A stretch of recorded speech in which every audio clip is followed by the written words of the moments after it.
Welcome students to my channel. आज हम plus one class का डेप्रिसिएशन लेसन का नेक्स्ट टॉपिक कर रहे हैं, sale a part of a machine. इसको मैं एक एग्जांपल से समझा रहा हूँ। ए लिमिटेड ने परचेज की एक मशीन 1 अप्रैल 2016 को, जिसकी कॉस्ट थी 30,000 रुपये। इसने परचेज की फर्दर मशीन्स ऑन 1 अक्टूबर 2016 को, जिसकी कॉस्ट थी 20,000, और नेक्स्ट मशीन खरीदी है इसने 1 जुलाई 2017 को, जिसकी कॉस्ट है 10,000 रुपये। फिर 1 जनवरी 2018 को मशीन का 1/3 पार्ट बेच दिया गया 3,000 रुपये में, जो खरीदी गई थी 1 अप्रैल 2016 के अंदर। यानी ये वाली मशीन, यानी फर्स्ट मशीन इसने 1 जनवरी 2018 को बेची है 3,000 की। आगे डेप्रिसिएशन जो चार्ज किया था 10% पर एनम से, स्ट्रेट लाइन मेथड से, और अकाउंट क्लोज हो रहे हैं 31 दिसंबर को हर साल। तो आपको मशीन अकाउंट शो करना है। तो अब मैं इसका सोल्यूशन करके दिखा रहा हूं आपको। सबसे पहले हम देखते हैं कि मशीन खरीदी गई 1 अप्रैल 2016 को, जिसकी कॉस्ट है 30,000 रुपये। तो हम यहाँ लिखेंगे 2016 1 अप्रैल। तो यहाँ लिखेंगे टू बैंक अकाउंट। आपको पता ही है मशीन खरीदने की एंट्री, तो आप डेबिट साइड में इसको एंटर कीजिए, टू बैंक अकाउंट 30,000 रुपया। और हम देखते हैं कि एक और मशीन खरीदी गई है इसी साल 1 अक्टूबर 2016 को, जिसकी कॉस्ट है 20,000 रुपये। तो ये इसी साल है, तो 1 अक्टूबर लिखिए यहाँ पे, 1 अक्टूबर टू बैंक अकाउंट। ये सेकंड मशीन है हमारी, टू बैंक अकाउंट 20,000 रुपया। अब बारी आती है डेप्रिसिएशन निकालने की। आप देख रहे हैं कि डेप्रिसिएशन 10% पर एनम से निकाला जा रहा है मशीन के ऊपर, और मेथड है स्ट्रेट लाइन मेथड। और अकाउंट कब क्लोज हो रहे हैं? 31 दिसंबर को हर साल, ईच ईयर। तो देखिए डेप्रिसिएशन जो फर्स्ट मशीन का अगर हम निकालते हैं, तो फर्स्ट मशीन है 30,000 रुपये की, और हमें रेट गिवन है यहाँ पे 10% अपॉन 100 करके। इसका ईयरली डेप्रिसिएशन आ जाता है 3,000 रुपये फर्स्ट मशीन का। इसी तरह से सेकंड मशीन का अगर हम डेप्रिसिएशन निकालते हैं 20,000 वाली का, तो 20,000 का 10% बनता है हमारा 2,000 रुपये। अगर 10% निकालेंगे तो इसका। अब बारी आती है डेप्रिसिएशन लगाने की। तो आपको पता है कि अकाउंट 31 दिसंबर को क्लोज हो रहे हैं, और क्लोजिंग डेट को ही डेप्रिसिएशन लगाया जाता है 31 दिसंबर 2016 को। यहाँ लिखेंगे bye depreciation account on machine first और ऑन मशीन सेकंड। अब देखिए पहली मशीन अप्रैल से दिसंबर तक यूज हुई है, यानी 9 मंथ यूज हुई है। ये साल का डेप्रिसिएशन है। हम इसमें से 9 मंथ का डेप्रिसिएशन निकालेंगे, जो कि बनेगा हमारा 2250 रुपये। तो पहली मशीन का जो डेप्रिसिएशन आएगा फर्स्ट मशीन का, वो आएगा 2250। और इसी तरह जो मशीन ये अक्टूबर में खरीदी गई है, ये अक्टूबर से दिसंबर तक यूज हो रही है, यानी 3 मंथ यूज हो रही है। ये ईयर का डेप्रिसिएशन है, तो हम इसमें से 3 मंथ का डेप्रिसिएशन निकालेंगे, क्योंकि ये 3 मंथ यूज हुई है। तो इसका डेप्रिसिएशन बनेगा आपका 500 रुपीज। तो इसको लिखेंगे 500 रुपये सेकेंड मशीन के डेप्रिसिएशन को। अब बारी आती है बैलेंस निकालने की। तो यहाँ लिखेंगे by balance CD first machine का और सेकंड मशीन का। तो 30,000 में से 2250 लेस कीजिए, तो आपका आंसर आएगा 27,750। इसी तरह 20,000 में से 500 अगर हम लेस करते हैं, तो हमारा आंसर आएगा 19,500। और हमारा फिर टोटल हो जाता है 50,000 रुपये, और डेबिट साइड का टोटल भी 50,000 रुपये। और इस तरह से हम 2 लाइनें लगा के इस ईयर के अकाउंट को क्लोज कर देते हैं। फिर बारी आती है इस CD को BD करने की नेक्स्ट ईयर में। तो यहाँ लिखेंगे 1 जनवरी 2017, क्योंकि ये कैलेंडर ईयर चल रहा है, तो दिसंबर में खत्म होगा, तो जन से शुरू होगा। तो यहाँ लिखिए to balance BD machine first का और मशीन सेकंड का। फर्स्ट मशीन का बैलेंस है हमारा 27,750 और सेकंड मशीन का है 19,500 रुपया। अब बारी आती है नेक्स्ट आगे पढ़ने की। हम देखते हैं कि 1 जुलाई 2017 को एक और मशीन खरीदी गई 10,000 रुपये की। तो यहाँ हम 1 जुलाई लिखेंगे इसी साल और इसको लिखेंगे टू बैंक अकाउंट, क्योंकि थर्ड मशीन परचेज की गई है, टू बैंक अकाउंट। और ये 10,000 रुपये की मशीन है। और अगर हम थर्ड मशीन पर डेप्रिसिएशन निकालते हैं 10,000 रुपये की मशीन पे 10% अगर प्रोवाइड किया जाता है तो ये बनता है 1,000 रुपीज़।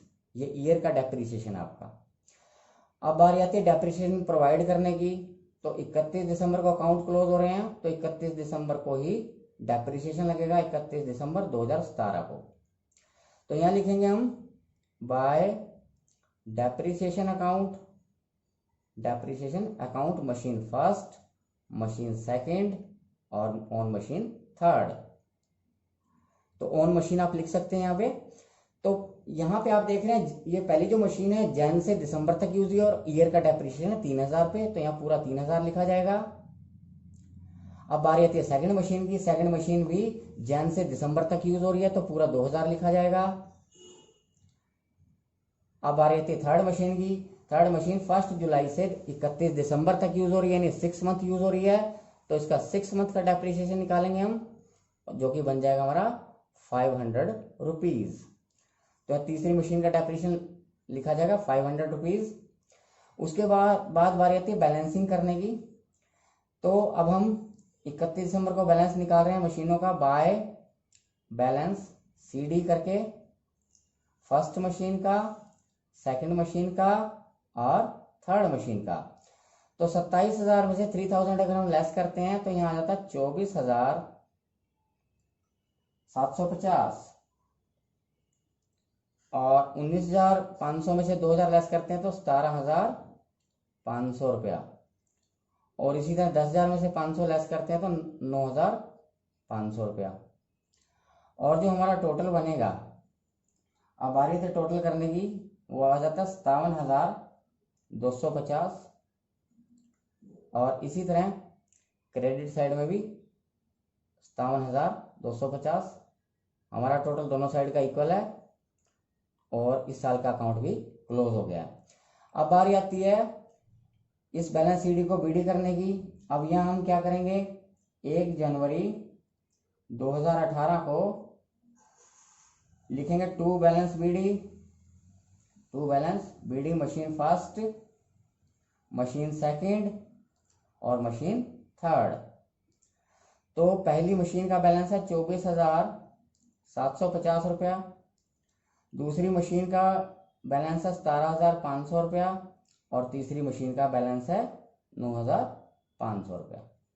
तो अब हम क्वेश्चन को आगे पढ़ते हैं। हम देखते हैं कि 1 जनवरी 2018 को मशीन का 1/3 पार्ट बेच दिया गया 3,000 रुपये में, जो खरीदी गई थी 1 अप्रैल 2016 को।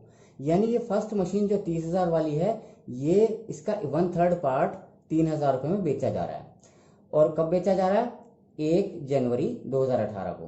तो यहाँ हम लिखेंगे 1 जनवरी 2018, क्योंकि ये सेल जनवरी में ही हो गई है। तो यहाँ लिखेंगे बाय बैंक अकाउंट 3,000 रुपये। उसके बाद हम देखते हैं कि हमारी मशीन की कॉस्ट इस समय 24,750 है, इस समय 24,750 है। और इसका 1/3 पार्ट जो है सेल किया जा रहा है, तो 1/3 पार्ट की कॉस्ट हम निकालेंगे। हमारी कॉस्ट बनती है इस समय 8,250 रुपये, और जिसे हम सेल कर रहे हैं 3,000 रुपये में, यानी 3,000 लेस कर दीजिए इसमें से, तो आपका आंसर आएगा 5,250 रुपये। यानी कहने का मतलब ये हुआ कि आपकी जो मशीन है 8,250 रुपये की है, आपने 3,000 रुपये में सेल कर दी। यानी अगर आप 8,250 रुपये की मशीन 3,000 रुपये में सेल करेंगे तो आपका लॉस हो गया 5,250 रुपये। तो यहाँ आप लिखिए by profit and loss profit and loss, bracket में लॉस लिख सकते हैं, इसको लिखे 5,250 रुपया। तो इस मशीन का हिसाब हो गया 1/3 पार्ट का। अब बात करते हैं डेप्रिसिएशन लगाने की। 31 दिसंबर को, इसी साल में 31 दिसंबर को डेप्रिसिएशन लगाया जाएगा। 31 दिसंबर को bye depreciation account, depreciation account machine first पे भी, सेकंड पे भी और थर्ड पे भी। ये इसलिए लगाया जा रहा है फर्स्ट मशीन पे क्योंकि फर्स्ट मशीन पूरी नहीं बिकी है, सिर्फ 1/3 पार्ट ही बेचा गया है। अब हम देखते हैं कि हमारी मशीन 30,000 रुपये की है, इसका 1/3 पार्ट अगर हम बेच देते हैं तो वो बनता है 10,000 रुपये का। 1/3 पार्ट बनता है 10,000 रुपीज़ का। और अगर 20,000 में से, सॉरी 30,000 में से, 30,000 रुपीज़ में से अगर हम 10,000 का पार्ट हम बेच रहे हैं तो हमारा रिमेनिंग बैलेंस रह जाएगा 20,000 रुपये मशीन, यानी 20,000 रुपये की मशीन रह जाएगी। अगर हम 20,000 की मशीन पर 10% डेप्रिसिएशन निकालेंगे तो वो ईयरली डेप्रिसिएशन बनेगा 2,000 रुपये। तो बारी आती है फर्स्ट मशीन पर डेप्रिसिएशन लगाने की। अब डेप्रिसिएशन 3,000 ना लग के अब हमें 3,000 नहीं लगाना है, अब हमें 2,000 रुपये ही लगाना है क्योंकि 1/3 पार्ट बिक चुका है। तो हम यहाँ डेप्रिसिएशन लिखेंगे फर्स्ट मशीन पे 2,000 रुपये, जो कि आप देख रहे हैं। अब ये वाला जो है आपकी फर्स्ट मशीन बन चुकी है। सेकंड मशीन पे आपका ईयरली डेप्रिसिएशन है 2,000 रुपये और थर्ड मशीन पे ईयरली डेप्रिसिएशन है 1,000 रुपये। इसका रीज़न ये है कि सेकंड मशीन भी पूरा साल यूज़ हुई है, थर्ड मशीन भी पूरा साल यूज़ हुई है और फर्स्ट मशीन का 2/3 पार्ट पूरा साल यूज़ हुआ है, जो कि मैंने कैलकुलेट करके आपको दिखा दिया है। अब बारी आती है बैलेंस सीडी निकालने की। तो यहाँ निकालेंगे by balance CD, by balance CD first machine का, सेकंड मशीन का और थर्ड मशीन का। तो फर्स्ट मशीन के लिए हमने क्या करना है, 24,750 में से 3,000 रुपये, 5,250 रुपये और 2,000 रुपये लेस करेंगे, यानी ये तीनों एक ही मशीन से रिलेटेड हैं और हमारा जो आंसर आएगा वो आएगा 14,500 रुपये। इसी तरह 17,500 में से 2,000 लेस करेंगे, यानी सेकंड मशीन 17,500 की है, उसमें से 2,000 रुपये सेकंड मशीन का डेप्रिसिएशन लेस करेंगे तो हमारा जो आंसर आएगा वो आएगा 15,500 रुपये। और थर्ड मशीन 9,500 की है, इसमें से थर्ड मशीन का डेप्रिसिएशन लेस करेंगे तो ये बनेगा 8,500 यानी 8,500 रुपये। अब बारी आती है टोटल करने की। तो टोटल हो जाता है इसका 51,750 रुपये और इधर का टोटल भी आपका हो जाता है 51,750 रुपये। तो स्टूडेंट्स मैं आपको बताना चाहूँगा, ये जो भी आपने कैलकुलेशन की हैं इनको आप वर्किंग नोट में क्वेश्चन के नीचे दिखाएंगे, उसके बिना क्वेश्चन सही नहीं माना जाता। तो इन सब को आप रफ वर्क मत मानिए, इसको वर्किंग नोट में लिखिएगा। नेक्स्ट बात, अगर आपको वीडियो अच्छा लगा हो तो इसे लाइक करें, शेयर करें, सब्सक्राइब करें और बेल आइकन का बटन ज़रूर दबाएं ताकि आपको मेरी हर आगे आने वाली वीडियो की नोटिफिकेशन लगातार मिलती रहे। Thank you for watching.